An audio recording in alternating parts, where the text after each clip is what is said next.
So let's get started. Today's program is the term we came up with is heavy meta.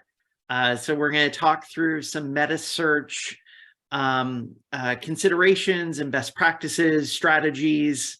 My name's Craig. I'm the president of the HSMAI Los Angeles chapter. We're excited to have you join us today. And the group of attendees, you'll notice some of the names listed here. They're distinguished members of our board. Mitch Woolley, our VP of Marketing. Thank you, Mitch, for putting this program on. With Libby Zarahi, our VP of Programs and Education. You'll hear from her in just a moment. She'll be our MC for today. Jen Pachedley, our VP of Membership. Vaughn Davis, Hospitality Innovation. David Barnett, thanks for joining, David, our VP of Finance. And you just heard from Sandra Martinez, our Managing Director. If you have any questions about our chapter or future events, please feel free to reach out to us. We love your input and feedback to make our chapter that much stronger. With that said, let me hand it off to a dear friend and hotelier here in Los Angeles, Libby Zarahi. She's a director of sales and marketing at Hotel Amarano and will be our MC and moderator for today. Take it away, Libby. Thank you. I'm sitting in Burbank, everybody, and the sun is shining out here, so we're having a great morning. I am so excited about today's subject matter because I'm getting ready to go into a meeting tomorrow on exclusively this subject. So I'm hoping to come out with some to-dos and also some more insight that Dean's going to share with us. A couple of reminders for all of us is please mute your audio unless it's time to speak, and we're going to save Q&A to the end. So if you can kindly put that on mute, it saves from any kind of overcast and noise and background noise. If you do have questions, we welcome them and we invite you to put those in the chat box. With regard to our more global presence, HSMAI continues to offer web series, and I'll very briefly just go through the subject matter, but remind everybody that you can find all of this information on our global website. So from April 4th through May 9th, the Hotel Digital Marketing Essentials is being offered. April 10th through the 15th, Hotel Digital Sales Essentials, two different things, is being offered. And then the Hotel Revenue Optimization Essentials offered April 18th through May 23rd. We have the Marketing Strategy Conference that will be conducted Tuesday, June 7th, and that's going to be held at Metro Toronto Convention Center. Again, more information can be obtained off of the website.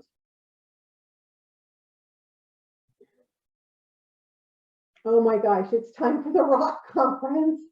That will be at the Metro Toronto Center June 28th as well.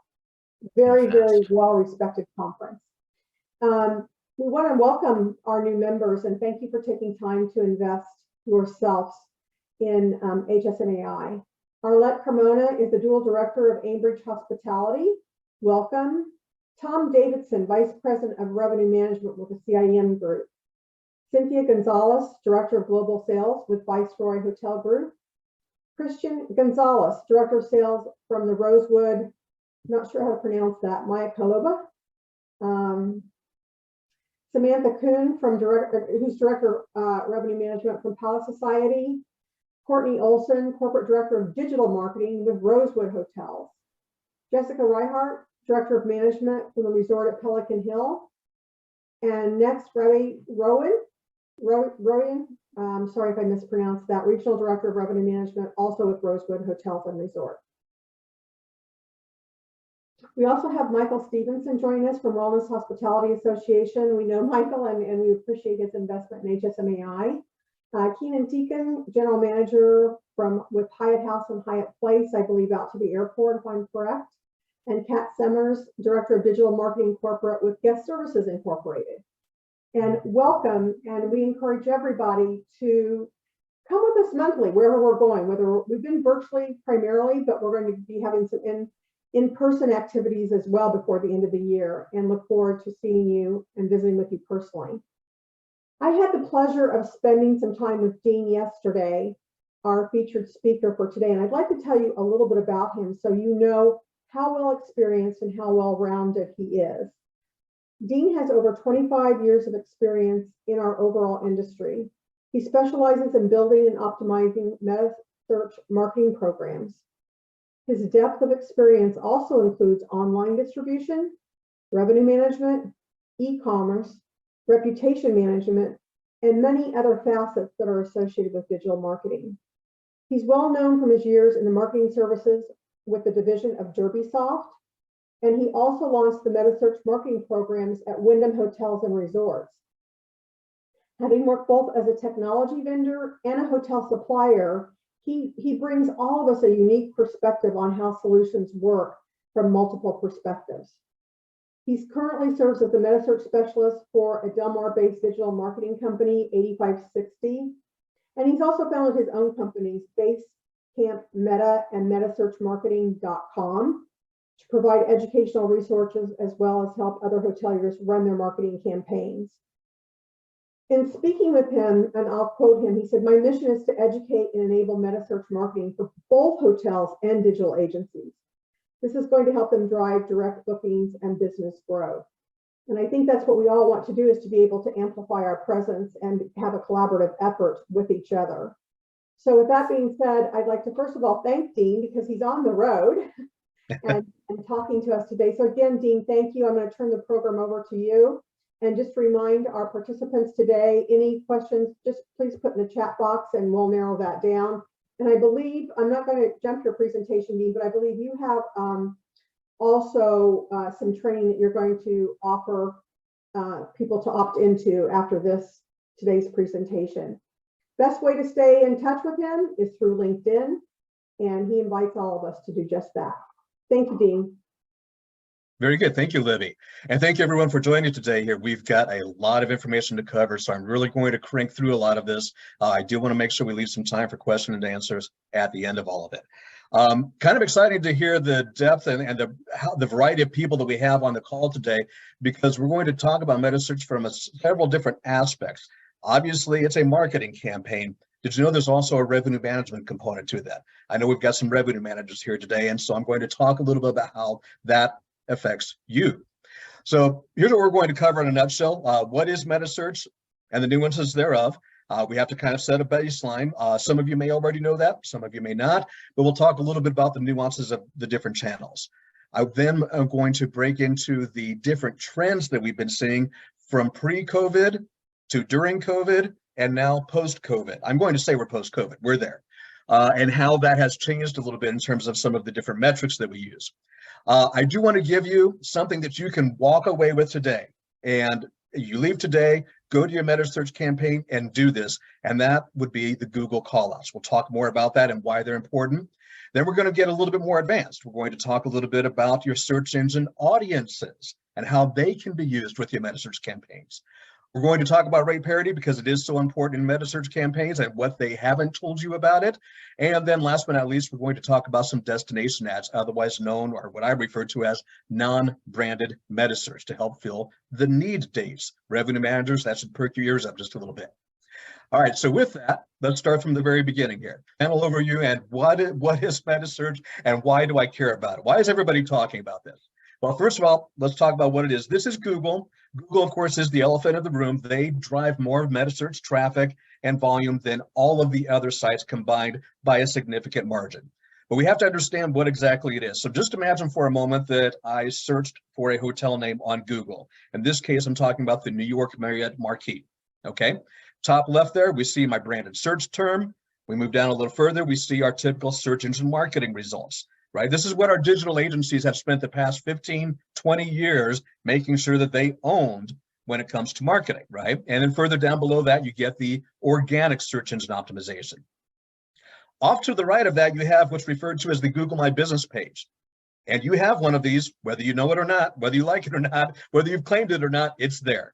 Within that Google My Business page, there will be different points of sale. And in a perfect world scenario, we want one of those to come to your hotel directly.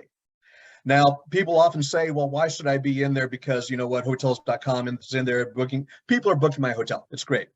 Well, first of all, understand that not participating in Metasearch yourself does not stop Metasearch. It just stops Metasearch coming to you directly.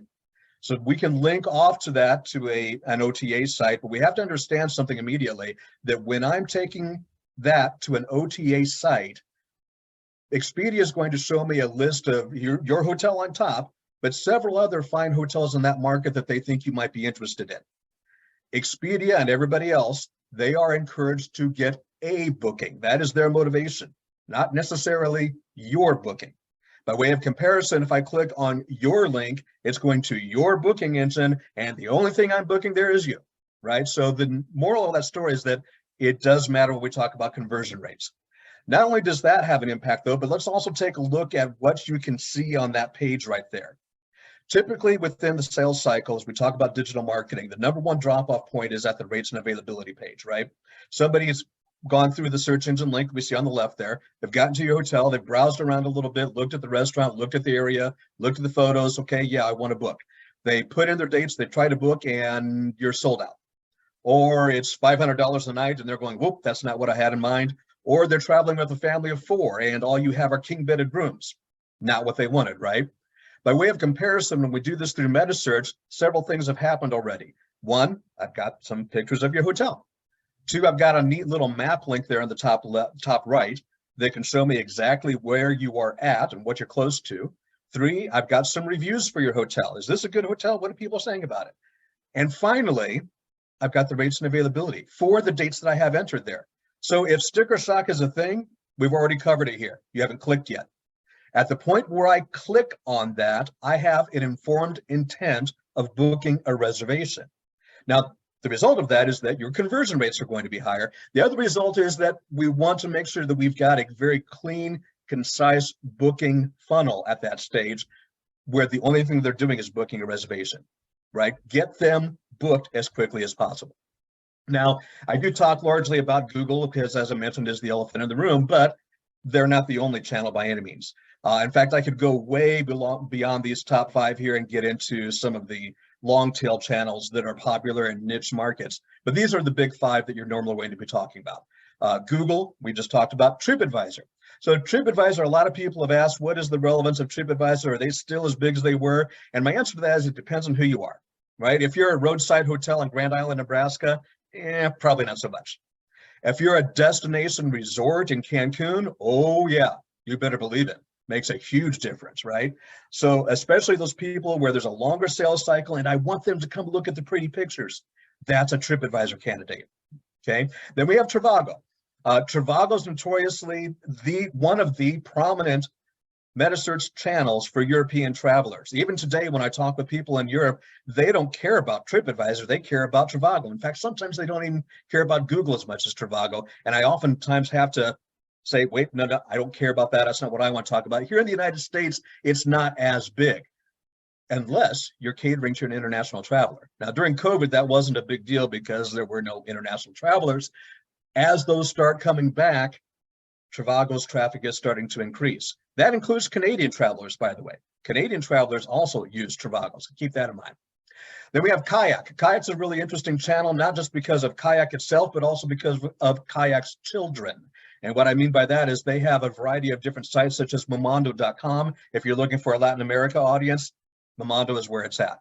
And then finally, we have Bing. Don't forget about little old Bing. They're like the little engine that could. They just don't stop. And of course, they have the new Chat GPT that everybody's talking about. But before even that happens, they do have Metasearch that is blatantly similar to Google. Having said that, the volume isn't there, but they do convert fairly well. So it is a nice channel to have. You can own your top placement in Bing Metasearch in a major market. I'm talking New York City for like $50 a month. And if I get a booking every other month out of that, it's a win. So why wouldn't you? It's a real easy one to optimize and a real easy one to have in there. So the other thing we have to remember is that Metasearch does not stand alone. It's not a channel by itself. It's really a part of your marketing funnel. Now, because of that, I mentioned in the introduction, I do work with a digital agency, 8560 out of Del Mar. And the reason that's important is not because I'm trying to pitch the agency, but because when people ask me who should be managing my Metasearch campaign, my answer is somebody working either at or with your agency, because there are a lot of synergies that go in between there. When we talk about the marketing funnel, of course, high level is your prospecting, mid-level driving intent, bottom level direct response. Some marketing funnels have other layers in there, but I simplified that a little bit. Metasearch falls in that bottom part, direct response, right? Somebody has an intent, they've looked for your hotel, they're booking a reservation. Imagine for a moment though, and this happened about a year ago, actually, we were working with a major client and they were actually running a television ad. Imagine if I didn't know that. What happens? If that television ad is doing its job, it should be driving more traffic. If I wasn't a part of the agency that was running that television ad and knew that that was happening, I would be going, oh my gosh, why are my clicks suddenly going through the roof? And how am I optimizing that differently, knowing that that's driving different types of traffic, different viewers to my channel? So it's really important that all of these play together because there are a lot of nuances and synergies between them. All right. Before I move into part 2 trends, do we have any questions on the chat, Libby, that we need to cover? Not at this time. All good? All right. So let's talk about the trends a little bit. I'm going to start off talking about what Metasearch looked like before COVID. And this is taking data from several hundred hotels and putting it all together and really generalizing this, okay? So we look at different types of hotels. Airports under $100, airports over $100, hotels in general that run under 75 and so forth. And we will look through there. And we can see some of the metrics. And so, for example, airports under $100 converted like gangbusters, but my cost of sale ended up being really high because it was a very competitive market, a lot of expensive CPC on there. By way of comparison, a hotel not at the airport, but under $75 saw a lower CPC, and as a result, a lower cost of sale. You see some of these numbers coming up here showing a 10% conversion rate and better. That's a real thing. Not for everybody, but yes, I do have hotels that are getting that. Now, Metasearch is very spontaneous. So when we start getting into $300 plus, $500 plus, I'm a little less spontaneous at $500 a night than I am at $100 a night. So the conversion rates do go down, right? And we have to understand how we're adapting our strategies according to that. But then let's look and see what happens during COVID. As we moved into COVID, everybody's going, well, my marketing campaign is kaput. No, it's not entirely true. Now, this doesn't reflect volume. Let's put that out there up front. But what it does show is that my ADRs went down. Okay, we know that. My conversion rates went down. Okay, we know that too. But my cost per click also went down significantly. I kid you not, I had a group of 300 hotels. It was a global group of hotels, about 300 strong. And although our impression share, our volume was extremely low, I got about an 85% impression share for about a 25-cent cost per click. And with those kind of numbers, guess what? You can return a strong return on your ad spend. No, I'm not going to fill your hotel. The volume just isn't there to do it. So now let's look and see what happens when we talk about post-COVID. Now these numbers change just a little bit. I do find that the conversion rates are still just a little bit lower. It all depends upon who you are. But here's the key. My ADRs are up and my cost of click is up. Not only to pre-COVID levels, but beyond pre-COVID levels. In fact, I'm probably being a little conservative with a lot of these numbers. And we can see what that can do to some of your return on ad spend. So you have to start being really particular and careful about how you manage that Metasearch campaign. And I'll talk about some of the levers that apply to that here in just a little bit.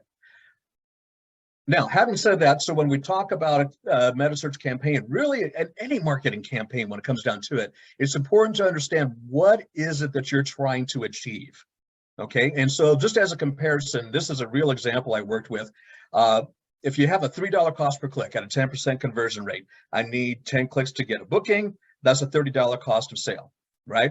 So a $30 cost of sale times a one-night stay at a hotel that's $30 per night, that's a 100% cost of sale. And you'd say, yeah, no, that math doesn't work. But that's a real example that actually came from a mega casino resort in Las Vegas.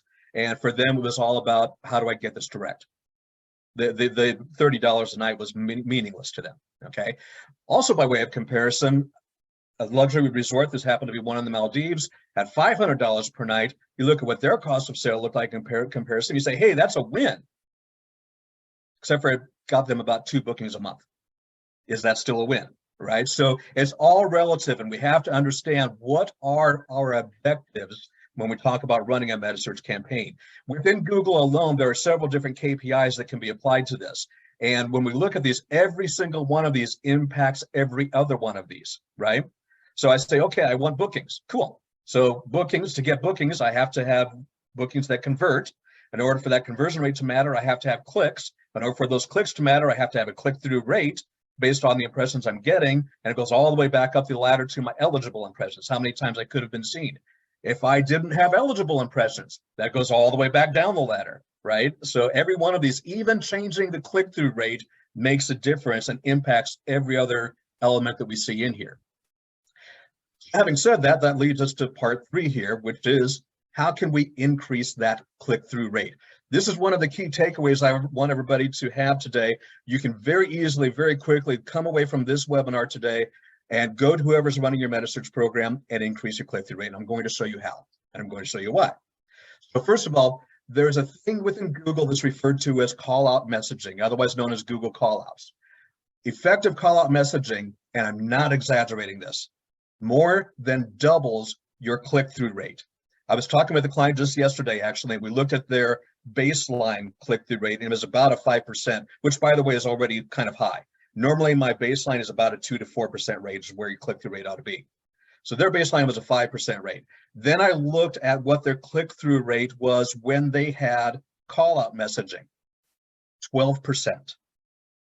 Now, that's a little bit of a misleading number because, in fairness, those call-out messages only appear when you're in the #1 spot, right? So by being in the #1 spot, the higher ranking naturally has an increase in the click-through rate itself. Fantastic, but not that much. That's a full 7 percentage points improvement that we saw. So that gives you an idea as to what impact it has. So when we talk about call-out messaging, pre-COVID, everybody was all talking about the best rate guarantees. We've got free breakfast, we've got free Wi-Fi. That was almost a template that everybody plugged in. During COVID, it was all about health and safety. And we all talked about safety protocols and how clean we were and things like that. Today, guess what we went back to? We're all back to best rate guarantee, free breakfast, free Wi-Fi. Okay, and those are tried and true examples. Don't get me wrong. I'm not saying they're bad, but we can do better than that. I recommend using more unique calls. So let's look at a couple of examples here. Here on top, you see the top one, Days In by Wyndham. Get a lower price plus free Wi-Fi with free enrollment. Okay, you've got a loyalty program we want them to sign up for. We see the Citizen M get a discount plus free Wi-Fi, free enrollment. See, I'm not kidding. Everybody's back to this. Look at the Margaritaville one. $25 food and beverage credit and a mountain paradise. Now, by the way, this doesn't violate your rate parity rules and regulations either. So I can throw that in there without violating rate parity. Look at the bottom one, the Dreams property, free airport transfers. What a great example. I'm going to pick on Libby for just a moment at the Hotel Almirano because I happen to be browsing your website. Did you know that they've got free bicycle rentals? Put that in here. That's a perfect example of, yes, if I booked on Expedia, I would still get the free bicycle rental, but guess what? Expedia is not talking about it. So what happens if you do? It will increase your conversion or your click-through rates exponentially. We want the conversion rates too, but first we have to get the click. So that's why that is so very important. I'm going to pause there for a second. Any questions that have popped up on that part of it?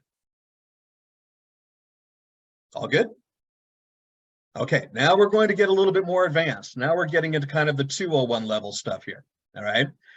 So for the digital marketers that we have on the call with us today, you've probably built search audiences, and you have things such as past visitors to the website, people that have made it to the booking engine, didn't convert, non-converters, right? If you happen to have a loyalty program, you might have some of those coming in. If you are with a brand, by the way, your brands such as Marriott, Hilton, Hyatt, and so forth, they all run top-off programs, and so your nuances are a little bit different, but I can tell you from experience that within a brand marketing program on Metasearch, they are using these audience profiles. And one really effective one that we use is a little bit reverse of what you might expect. Let's say you've got whatever your loyalty structure is, let's say your diamond member or your top tier member, they're probably going to book your hotel, fair to say? And as a result, do I really want to spend a cost per click on them? Maybe not. So I can actually negative multiplier and put a negative bid on those types of things. So a lot of things that you can do with that. And this is why it's so important. But the one really key part of this is, in order to do it, you have to be running your Metasearch campaign on your Google account. If your campaign provider, whoever it may be, and I'm platform agnostic, by the way, I work with all of them. And so if you're running it on their Google account, that's fine, but it's on their account now. So they don't have your audiences. If you're running it on your Google account, now I can start looking at things such as past guests, loyalty members, non-converters that we mentioned earlier, even affinity audiences, at least for a little bit longer until the deprecation of third-party cookies. We'll talk about that another day. But imagine for a moment, I'm looking for these people that like long walks on the beach in the month of September. There's an audience for that, and you can get that data, and I can use that. I can put a lever towards that to be more aggressive when I'm shopping towards those. Also, if nothing else, look in your Google AdWords. There's probably an AdWords optimized audience that Google created, and they are surprisingly effective. They actually work very well. Why are these so important? Well, we talked about increasing your click-through rate a moment ago. Now we've got to get the booking. These will increase your conversion rates, and again, exponentially. When I was at Wyndham, we used these, and I can tell you without exaggerating that we saw an increase of better than 5 full percentage points over the non-audience clicks that we were getting. So it is a very effective way of optimizing that. All right, so I mentioned earlier, we talked a little bit about the Google bid levers. And I want to also preface this by saying that most of your different campaign management tools will have algorithms that go through and help to optimize these, because these are a lot of different variables to pay attention to. But it's also good to be aware that these are variables. These are things to consider. So things such as length of stay. Let me start with that one for a moment. I've got a client that happens to be in Costa Rica. How many people go to Costa Rica to a luxury resort for a one-night length of stay? Not many, right? How many people search a hotel in Costa Rica for a one-night length of stay? A lot. Do I want any of those? No, I don't. So that's an example where that's something where I may completely negative match that and say, I don't want any of those. Another thing being booking window. How far in advance are they booking? What's the lead time? Looking at by device, people shop on mobile, book on desktop. And as long as that is all proportionate, if my conversion rate on mobile is 1/3 that what it is on desktop, that means my cost per click has to be 1/3 what it is on desktop, right? Google and TripAdvisor both have what's called a default date, meaning this is the date that's served up to the consumer if they don't put anything in themselves, or a traveler selected date, which is then more intent, right? There's more intent that goes along with that. And there's balances again between those. But here's one that I really want to focus on for just a moment, and that is check-in date. I teased the revenue managers earlier. Yes, there is a way that I can be specific and say that if you're at low occupancy the week of June 13th, I can be more aggressive on that specific date or week or whatever the case may be. I'm going to talk about a use case scenario with that here in just a little bit, but I want to put that teaser out there for you. Day of week patterns, weekday, weekend, which ones are more attractive to you by country, and also those audiences that we mentioned earlier. All of those are Google bid levers and strategies that can be used. All right. I've teased you up with that date-based bidding, but you're going to see that that comes into play with a couple of things I'm going to be talking about from here on out. But we're going to start with rate parity. Rate parity, or the lack thereof, and without exaggeration, is where your Metasearch campaigns go to die. I can't even emphasize that strongly enough.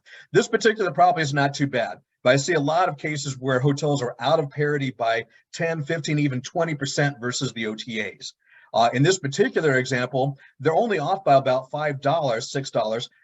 Believe it or not, consumers do have a preference to click on the brand direct for a marginal difference. So you get a little bit of leeway. The bigger problem here, though, is that it's a very perception type thing. I went from a 300 to a 200, right? So they fell below that 300 threshold. And as a perception, that changes things. But again, if that downtown New York City property is showing 305 booking direct, yeah, you know, I might go over here to hotels.com and you automatically lose that click, right? So when we talk about this, I'm going to talk about 3 steps to solve rate parity. The very first one, you have to want to. Now, I can't emphasize that enough because there's a little bit of work involved. And in order to do some of that work, we have to understand what some of the causes are. In just a moment, I'm going to talk about rate parity tools that are very helpful. And I'm not by no means discounting those. But before we talk about spending money on rate parity tools, let's talk about a couple of things that we can very simply do ourselves to first mitigate some of the rate parity problems. You have to solve the problem, not put a Band-Aid on it. So one of the first things is look it up yourself. When's the last time you Googled your hotel? Just Google your property by name. Take a look at what you're seeing over there on the Google My Business page that we talked about earlier. When you do that, categorize your violations. If you're straight and parity across the board, more power to you. If you're not, where are they falling into? So one example are what I call the mainstream OTAs. So if it's mainstream OTA, Expedia, hotels.com, booking.com, Priceline, and you're seeing that they're undercutting you, now we have to answer the question of why. Well, number one is I sold my soul to the OTA. I gave them a special rate that I'm not giving myself, and they're booking it cheaper than I am. Can you solve that problem? Yeah, you can. Defer back to number one. You have to want to. So it's a question of whether or not you want to. Number two, I actually do have the rate. Believe it or not, I do a lot of quality control checks for hotels. And I'm totally making up the statistic, but I'm going to make it up anyway. 85% of the time, or maybe more, the rate that is being undercut that I see being sold from the OTA is on your website, but it's not being distributed to the Metasearch channel. Can we fix that? We most certainly can. So there are ways that you can solve that fairly easily as well. The problem I also often see is that I don't sell that room type through my hotel directly. So there might be a room type that only hotels.com, so forth, is getting. Well, that was a conscious choice that somebody made. Refer back to number one. You have to want to. So is that still the way that you want to do that? And I see that happen more often than you might think. Next, we have another category, which are the wholesalers, bed banks. And this has been an ongoing problem since Metasearch has been alive, in that what ends up happening is your hotel or your brand has sold a block of rooms to a bed bank, and that bed bank hasn't sold them. So they go and they start dumping them off on Metasearch channels. Years ago, one of the notorious ones for that was a site called Hipmunk. They're kind of around. They're not really around though anymore, but their cost per click was really cheap. I could throw them on Hipmunk for like 25 cents. And so they just throw them on there hoping they would get a booking. Today, however, there's a new game in town. There's a new place they can shove all that inventory, and that is Google's free organic Metasearch. I don't have to have any marketing budget. All I have to have is the connectivity, and I can go and throw all of this rate and availability into Google. How do we stop this? Well, the number one thing that you have to do is be in control of your wholesaler contracts and agreements. And you have to specifically have clauses in there that state you, Mr. Wholesaler, cannot resell this inventory on Metasearch channels, and you'll probably have to specify which ones, at least include Google, if not others. You have to include others because, by the way, if they do put it on TripAdvisor will put it on Google, right? So it still ends up getting there. So you have to be in control of that. And of course, you do also have to do some shops and work to make sure that you can identify those problems. We'll talk more about that here in a little bit. So back to this Google Organic though for a moment. Google 2 years ago launched what they call their Google Free Booking Links, or FBL, also known as Google Organic Metasearch. These screens here start below the paid search results. I'm already down here in the organic section. And there we see 1 page, and 2, and 3, and 4, and 5. In case you're wondering, there are 30, for this particular hotel, 33 point of sale options that I could possibly click on to book a reservation. Not a single one of them cost the, let's say, goodhotel.com, whoever they are. I click on that, doesn't cost them a dime. All they had to do is get the distribution out there. So when they've got that excess inventory that they're trying to dump off, this is where they put it. Sometimes you may have to actually book a room through them to find that trail of breadcrumbs and identify where this ended up coming from and how that inventory got to the site. Okay, so we've talked about ways that you can fix your rate parity problems, pardon me. Now let's talk about a scenario where, okay, we've got this kind of under control, but there are still things that pop up. and the whack-a-mole game. How can we help monitor those? There are various rate parity tools that are out there that can help you with that. But again, these are band-aids. These are not solutions. We talked about the solutions. Now let's talk about how we mitigate ongoing issues. So every rate parity tool out there has some type of monitoring and reporting. That's a fairly standard, and I'm not, by the way, I have no favorites. I'm not trying to be, this is totally platform agnostic, but they all do that. All right, so then they also have different tools to help manage your Metasearch campaign in conjunction with that rate monitoring. So one approach to that is where they do a rate modification. So the advantage to that is, let's say that you're being undercut by $5, $10, and most of these tools have the ability to set a threshold where you're not going to go below a certain amount. They can automatically change your rate so that the rate you're distributing now matches whatever that undercut rate happens to be. That's a great solution. It automatically gets you back in parity. The only problem with that is it can become a race to the bottom. As I mentioned, you can set thresholds, but also, I know we've got revenue managers on the call here. Imagine you suddenly get these bookings coming through that are not at the rate that you set for today. And you're going, wait a minute, where is this rate coming from? So that can be a little bit of a nightmare from that perspective. The next approach is what I call inventory controls, whereby if they see that you're out of parity, they shut off your inventory. That way you're not burning cost per click and CPC dollars on a date where somebody is undercutting you, because you're going to end up paying a higher cost per click. It's going to convert lower. They probably go back and book it on the OTA anyway. Okay, so that's fine. The only problem with that is that by shutting off that inventory, that sets off not just your paid campaign, but it also sets off your organic. And I kind of want the free clicks. Even if I'm out of parity, I want to solve that parity problem, but I still want the free. So that leads us then to the next part, and that is what I call campaign controls. And this is actually kind of a forward-thinking approach. I'm going to tell you up front that the technology for this is not fully vetted yet. There is a company that's working on it.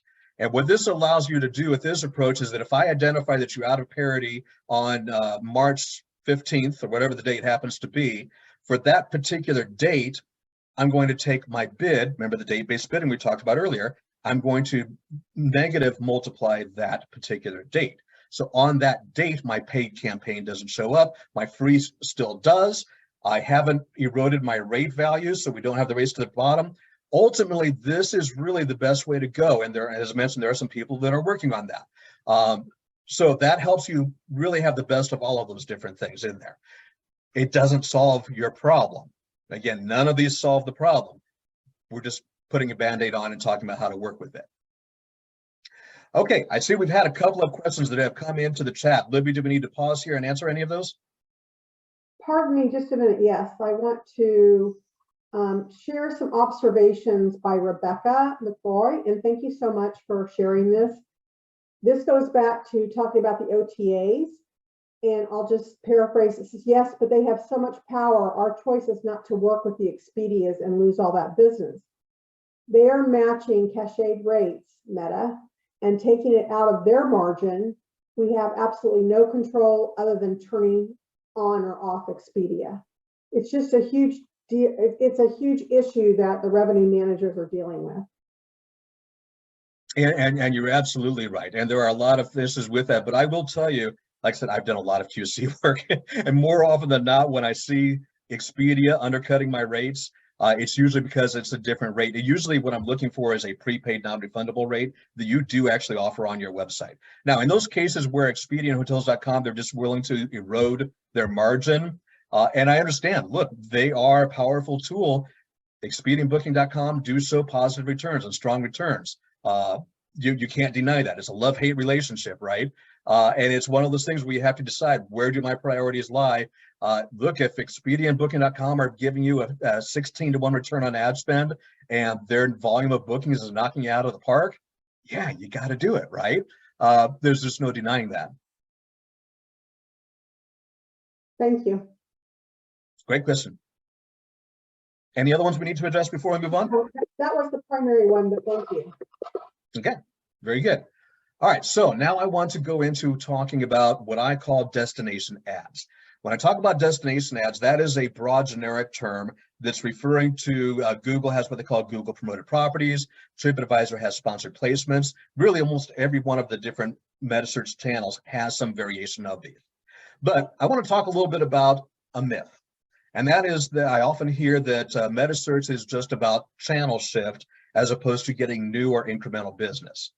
And so in that example we talked about earlier, if I had searched for your property by name, in this case, a Holiday Inn in Oklahoma City, I already looked for you by name. So it's now a question of, am I booking with you directly or booking through an OTA? And that's a channel shift, right? So it's demand generating, but it's not incremental necessarily. We talked earlier about the differential in conversion rates though. So if it is converting better through my site than it is an OTA, that's kind of incremental, depending upon how you look at it, okay? But let's look at another scenario where instead I just say, give me hotels in Sacramento. In this example now, and by the way, if you do that search, it's going to first give you what's called the local, well, you'll have your search engine marketing results at the top of that. Then you'll have the local universal 4-pack. And then when you expand that to say, view all hotels in this market, this is taken to what's called Google's immersive travel page. Within this page, right off the top of that, what do you see? These different ads, right? And I would tell you right up front that Hilton and IHG really love this space. They really like to own this and dominate it. So you see, for a lot of major markets, if you do this search, you're going to see them up there. Google's not the only one. TripAdvisor, as I mentioned earlier, they have their version of it as well. But this allows you to get incremental business, people that were not looking for you directly. Now, it's not going to have the type of returns that people looking for you directly would have, but also think of that as digital marketers. What is our differential between branded search terms versus non-branded search terms? And what do we expect as our results? We talked about that funnel earlier, right? This is higher up in that prospecting funnel, and you have to manage both of those. So it's very similar to that type of comparison. I mentioned TripAdvisor. One thing I will point out with TripAdvisor, actually a couple of things. Number one, if you are already the top 1, 2, or 3 hotels in your market, this probably doesn't make sense for you because all you're going to do is list yourself twice. That can be interesting, but doesn't necessarily accomplish a lot for you. By way of comparison, if you're in New York City and you're 5 pages down and nobody ever sees you, this could be a really good way to get yourself to the top of the list. I will, however, tell you that if your guest rating is below a 5 or a 4 bubble, I call them bubbles on TripAdvisor, stars, whatever terminology you want to use. So I need you to be 4 bubbles or better on TripAdvisor. If you are below that, don't spend money on sponsored placements. The reason I say that is, surprisingly, your click-through rate does not go down. People still click on it. However, your conversion rates do. And so as a result of that, you still get the clicks, and now you're paying for clicks, but you're not getting the bookings. All right, so make sure that you've got a strong guest rating on TripAdvisor before you're putting money into this. But kid you not, in New York City, page 5, even page 10, you're probably still a 4- and 5-star hotel, right? So that gives you the opportunity to get that visibility. So when we talk about Metasearch only providing channel shift and not attracting new business, I call that busted. There is definitely a way that you can get incremental revenue and new business off of those types of destination ads. Now, I also mentioned earlier, though, that Hilton and IHG love that space. So how do we compete with the Hiltons and IHGs? I'm just an independent hotel in Los Angeles, right? Well, remember that date-based bidding I talked about earlier? If I try to go out there and do blanket coverage across the next 6 months and just turn a campaign on and competing with the likes of Hilton and IHG, yeah, I have no chance, okay? But by using date-based bidding, now I can start looking at things where if I'm at low occupancy and there's high demand or high market demand, and you probably have an STR report that tells you that, hey, you know what? That particular time frame, I might want to bid very aggressively towards that. I can blow that out of the water, right? And conversely, if I'm at high occupancy and there's low market demand, then maybe that's a date that I want to reel that in and be very conservative with my bids. It all comes down to the date-based bidding. Now, date-based bidding is something that exists today. It's a little bit hard to do because you do have to do it manually. There's companies out there that are developing technology that will incorporate, for example, your automated revenue management systems, if you're using any of those, that can then tell the system, hey, I'm at 90% occupancy, and it becomes an if-then, right? So if I'm at this, then change my bids in this manner, both on your standard Metasearch campaigns and on the destination ads. So that's something to watch out for. I predict within the next couple of months, we're going to be seeing that. And that really is a game changer. And that's how you can then incorporate your revenue management strategy, because I know that I've got a dead week, maybe I had a group that just canceled and I need business, okay, great. For that specific time period now, I can go out there and try to find some incremental business. Okay. Hey, I think we made it through everything with some time to spare, but I do want to put up this closing slide here. We talked about some of the classes that HSMAI offers earlier. There is one in there that is Navigating Metasearch. It takes everything we talked about today. Actually, it's about a 4-hour course with some new bonus content that we added in. And just for everybody on this call today, I do have a special promo code. Use the offer code LAX10 for 10% off, and that is valid now through the end of June, which coincides with the Commercial Strategies Week. No coincidence, right? Along with that, I am going to be in Toronto that week. If anybody would like to look me up and we'd like to sit down, buy me a whiskey and talk about Metasearch. I love talking about Metasearch. I will sit there and probably give away more information than I should. So I'd love to connect with everybody. And otherwise, that concludes our presentation today. What questions and answers can we dive into?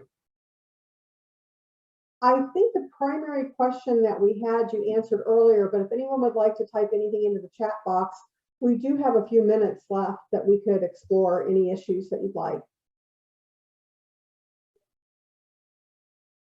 Dean, you touched on briefly impression share. For anyone who's not familiar, can you elaborate on what that entails? That's a great question. And it is primarily a Google function. TripAdvisor and Trivago both have it to some degree as well. And everybody calculates it just a little bit differently. But again, Google being the elephant in the room, that's the one we're going to use as the example. So impression share starts off with your eligible impressions. Effectively, that's how many times you could have been seen. But in order to say that you could have been seen, two things have to happen. Three things, actually. Number one, somebody has to search for you. So somebody's looking for you.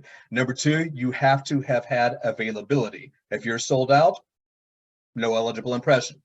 And number three, you have to have an active campaign. If your campaign has run out of budget or you're just not playing, no eligible impression. Okay, so we've met those three criteria. That now becomes an eligible impression, meaning these are examples where you could have been seen. Okay, well, then you have the number of times that you were seen. The number of times that you were seen divided by the number of times you could have been seen brings us to your impression share. I generally like to have hoteliers, and of course, all of it depends upon your strategy. I like to hover in the neighborhood of about a 65% impression share. And the reason for that is, yeah, I mean, sure, do you want to be in the number one spot all the time? Okay, yeah, we can do that. But it's probably going to cost you a $5 CPC and your return on ad spend is going to be lower. I want you above the fold, right? So your top 4 positions on there, that's usually at about a 65% impression share. Now, if you're knocking it out of the park at that, sure, yeah, let's move it up. You know, historic data and performance data ultimately drives where you go from there. Cool. Thanks, Dean. All right, here's a question I will ask. What should you budget for your Metasearch? That's usually a trick question. Because one of the things that happens is that as a marketing department, we all work on budgets, right? But let's say for just a moment that your Metasearch cost of sale is lower than 12%. And by the way, it probably should be.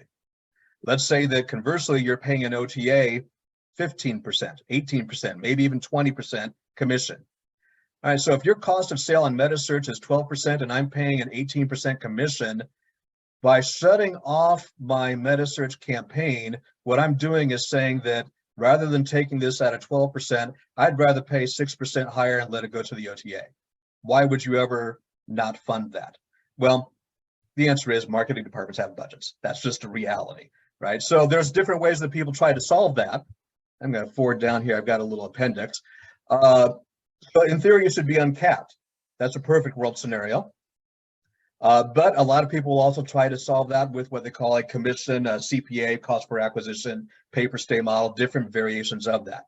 And those are okay. That's not a bad way to go. It's very safe. It has very low risk. It doesn't require you to have the upfront budget, but it's also what I call these, you get what you get and don't throw a fit model. You have very little control over what you're actually doing with it, but it's a very good way, if nothing else, to at least be participating. If not, it all spells in a perfect world, I'd like to take your historic data and actually have a data-based answer to that question of what I should budget. But if that's not possible, then I say, well, take a look at what you're spending on your search engine marketing. And it should run parallel to that. It shouldn't be the same as that, but it should run parallel to that. So in months where you see that budget going up, so should your Metasearch marketing. Now, what percentage is that going to be? Well, it depends on how aggressive you want to be, right? So on the low end, probably 10%. On the high end, 25%. In middle, somewhere in between there.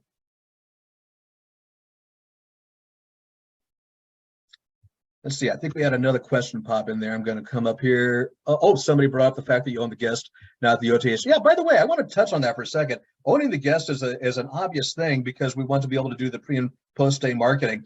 Earlier, I alluded to the deprecation of third-party cookies, which will one day happen. So how do you solve that? There's a lot of answers to that question, but one of my first answers is get a first-party cookie. How do I get a first-party cookie? I get them to my website.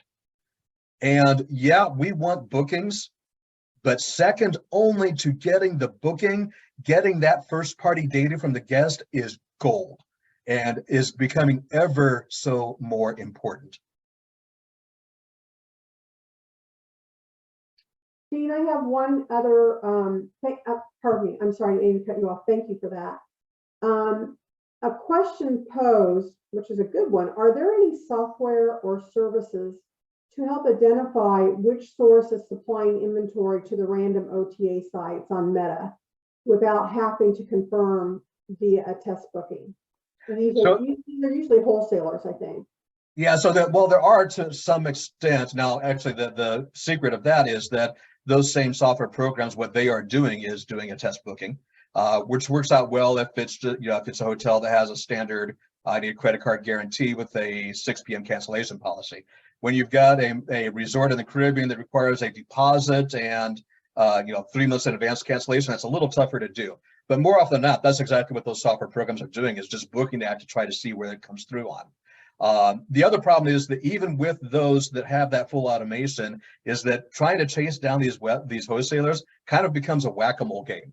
Just as soon as you figure out who that one is, somebody else is going to pop up, because what they've done now is they've unloaded their inventory to their brother John over here. Forgive me if anybody here's named John. Sorry, just using that at random. But to their brother who built a website out of their garage and now is dumping inventory into there. So it's a little bit difficult to do that from an automated perspective. Yes, that can be helpful, but it's usually going to follow the same path.